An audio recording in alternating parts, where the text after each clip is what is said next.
नमो नमः।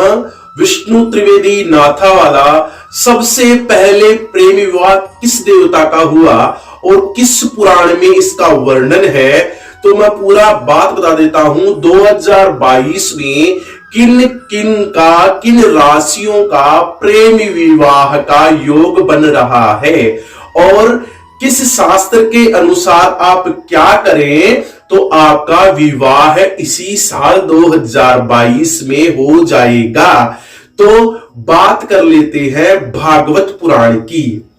तो बात करते हैं सबसे पहले विवाह, प्रेम विवाह भवानी शिव शंकर जी के और माता सती के हुआ था और यह मिलेगा आपको वर्णन भागवत पुराण में। और बताते हैं भागवत पुराण में बताया गया है 18 रूपों के बारे में माता सती के। लेकिन फिर बाद में जो बात बताई गई है तो इसमें जो 9 तो दुर्गाएं हैं और 10 महाविद्याएं हैं, तो ऐसे 19 देवी के बारे में मैंने पढ़ा है। अब बात बता देता हूं कि जो माता पार्वती है, कात्यायनी है, ये अगले जन्म की बातें इसमें भी वर्णन किया गया है। तो हम बात करते हैं केवल प्रेम की, भाई प्रेम विवाह के बारे में बात कर रहे हैं तो हम इसी टॉपिक पे बात करेंगे। तो बात बता देता हूं कि प्रेम विवाह भवानी शिव शंकर जी के और सती माता के प्रेम विवाह कैसे हुआ। तो देखिए, राजा दक्ष थे, प्रजापति राजा दक्ष, वह पुत्र ब्रह्मा जी के मानस पुत्र थे।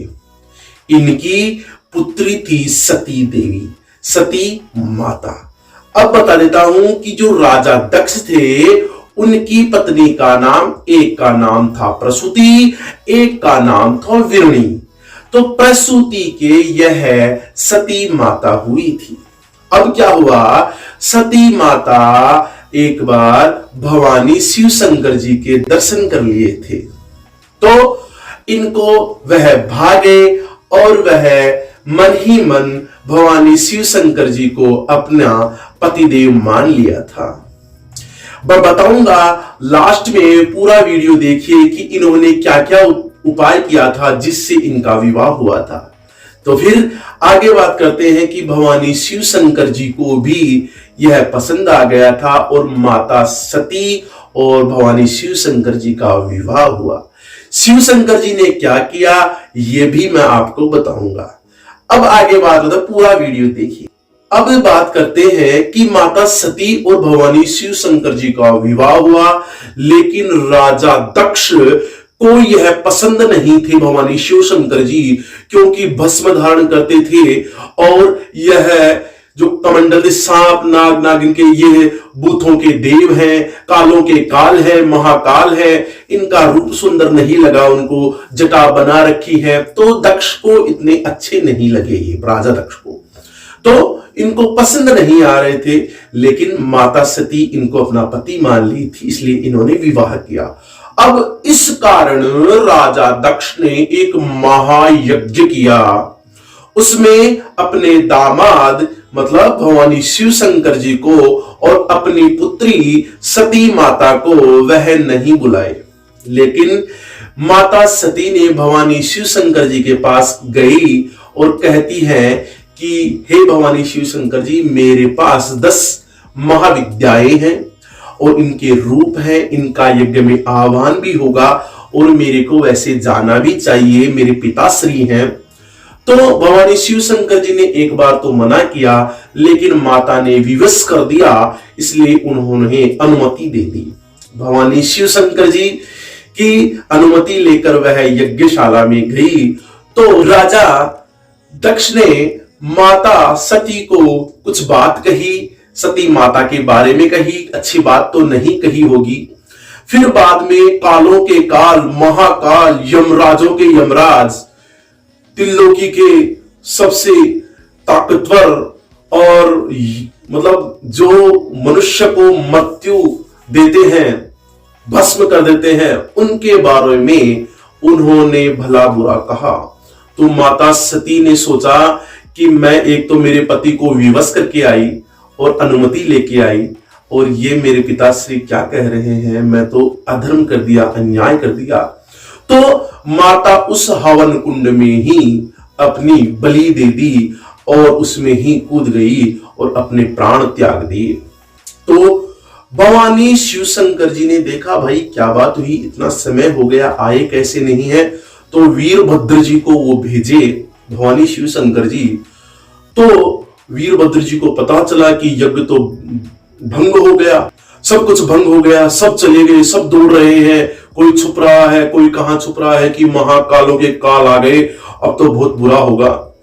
फिर वीरभद्र जी को भी क्रोध आया और दक्ष को पकड़े और दक्ष की गर्दन काट दिया वीरभद्र जी ने और ले गए। भवानी शिव शंकर जी को पता चला, वीरभद्र जी ने बताया कि ये दक्ष की मुंडी है, गर्दन है और ऐसे ऐसे बात हो गई। भवानी शिव शंकर जी को इतना क्रोध आया कि वह माता सती की गर्दन अपने गले में टांग लिया और शिव तांडव करने लग गए, सृष्टि डगमगाने लग गई। तो विष्णु भगवान भी देखने लग गए कि अब तो क्या होगा। तब विष्णु भगवान अपना सुदर्शन चक्र से माता सती के 108 सुदर्शन से उनके टुकड़े किए, जिससे उनके आभूषण बने और वह आभूषण माता पीठ बने, जो 108 माता पीठ है पूरे विश्व में। फिर बाद में धीरे धीरे और धर्म आए, मजहब आए, धर्म तो केवल हिंदू है, मजहब आए तो धीरे धीरे यह कम होते गए। फिर देवी गीता में 71 इनकी व्याख्या मिली और अब है 51।